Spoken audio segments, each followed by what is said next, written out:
আমার চ্যানেলে তোমাদের সকলকে স্বাগত। আজ আমরা ক্লাস 6-এর রায়ান মার্টিন প্রশ্নবিচিত্রা থেকে পরিবেশের প্রথম পর্যায়ক্রমিক মূল্যায়নের দ্বিতীয় স্কুল সলভ করব।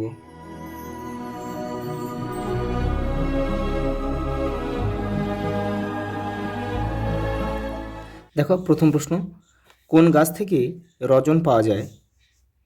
পাইন। এখানে শাল গাছ হলেও কিন্তু হতো, শাল গাছ থেকেও কিন্তু রজন পাওয়া যায়। যেসব প্রাণীরা অন্য প্রাণীদের খায় তাদের বলে মাংসাশী। মৌমাছি প্রজাপতি এক ফুল থেকে অন্য ফুলে গিয়ে বসলে কী হয়? দেখো এখানে হবে অপশান সি আমাদের সঠিক উত্তর হবে, পরাগ মিলন হবে। পাউরুটির গায়ে ফুটো থাকে কারণ পাউরুটির তৈরির সময় দেখো কোনটা হবে, এখানে কার্বন ডাইঅক্সাইড নির্গত হয়।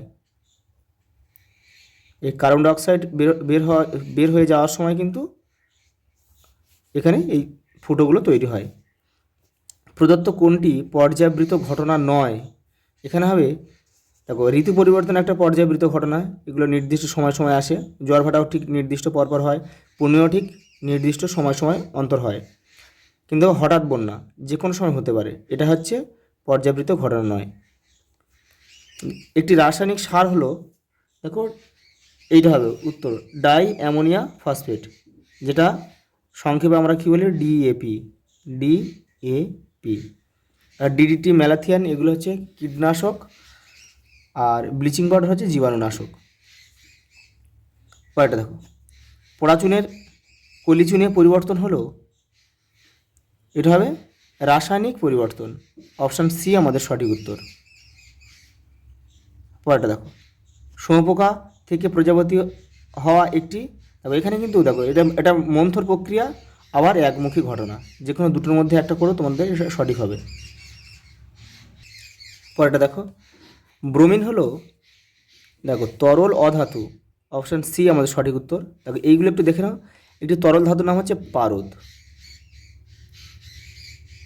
আচ্ছা গ্যাসীয় অধাতু, দেখো গ্যাসীয় অধাতু হচ্ছে হাইড্রোজেন, নাইট্রোজেন, অক্সিজেন, অনেকগুলো হয়। দেখো এবার দেখো কঠিন অধাতু, কঠিন অধাতু হচ্ছে আমরা কী লিখতে পারি?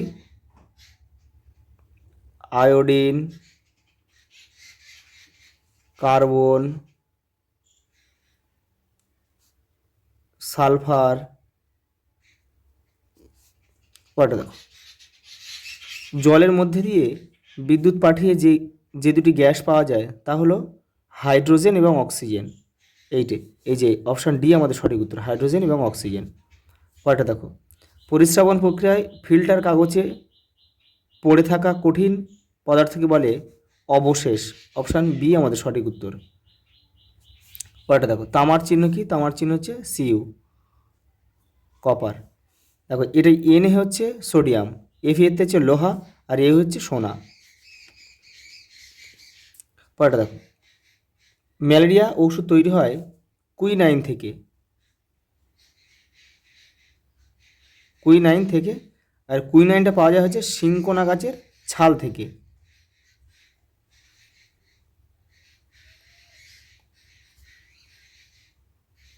সিনকোনা গাছের ছাল।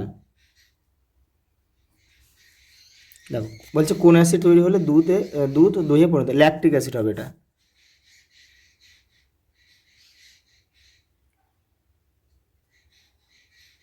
ল্যাকটিক অ্যাসিড তৈরি হলে দুধ দইয়ে পরিণত হয়। পরেরটা দেখো, দ্রবণ সমান হচ্ছে দ্রাবক, আর হচ্ছে দ্রাব।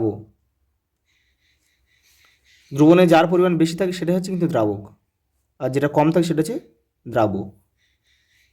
পরেরটা দেখো,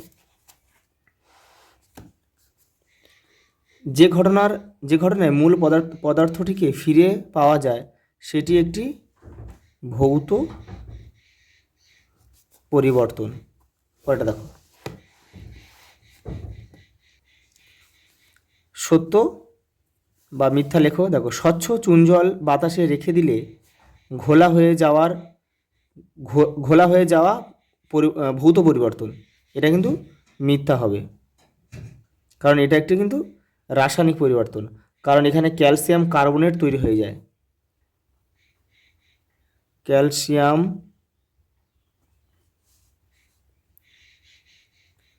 কার্বনেট তৈরি হয়ে যায়। তাই এটা কিন্তু একটা রাসায়নিক পরিবর্তন।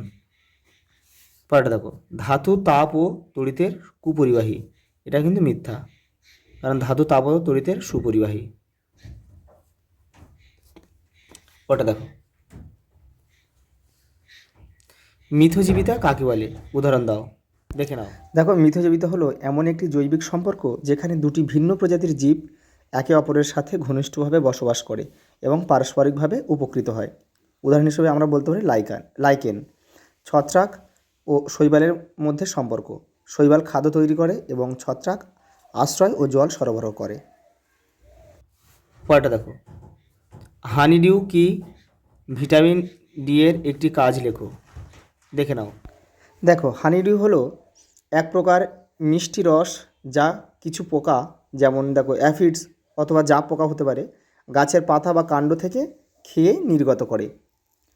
দেখো, ভিটামিন ডি এর সঙ্গে রয়েছে ভিটামিন ডি এর একটি কাজ। ভিটামিন ডি এর একটি কাজ হলো ক্যালসিয়াম ও ফসফরাসের শোষণে সাহায্য করা, যা হাড় ও দাঁত মজবুত করে।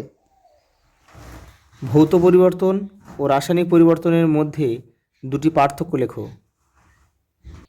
এই যে এখান থেকে তোমরা দুটো করে নেবে। দেখো, প্রথমে কিন্তু তোমাকে এই দুটো দিতে হবে, এই ভৌত পরিবর্তন কী আর রাসায়নিক পরিবর্তন কী, আর একটা উদাহরণ দিয়ে দেবে, হয়ে যাবে। তারপরের প্রশ্ন দেখো, রেল লাইনের জোড়ার মুখে ফাঁকা রাখা হয় কেন?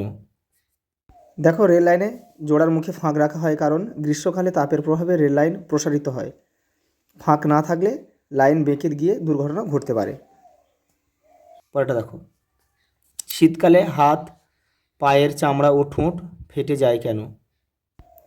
দেখো, শীতকালে হাত, পায়ের চামড়া ও ঠোঁট ফেটে যায় কারণ বাতাসে জলীয় বাষ্পের পরিমাণ কমে যায় এবং ত্বক আর্দ্রতা হারায়, যার ফলে ত্বক শুষ্ক ও ফাটল ধরে। পরের প্রশ্ন দেখো, H2H, H2 এবং 2H2 বলতে কী বোঝো? দেখে নাও।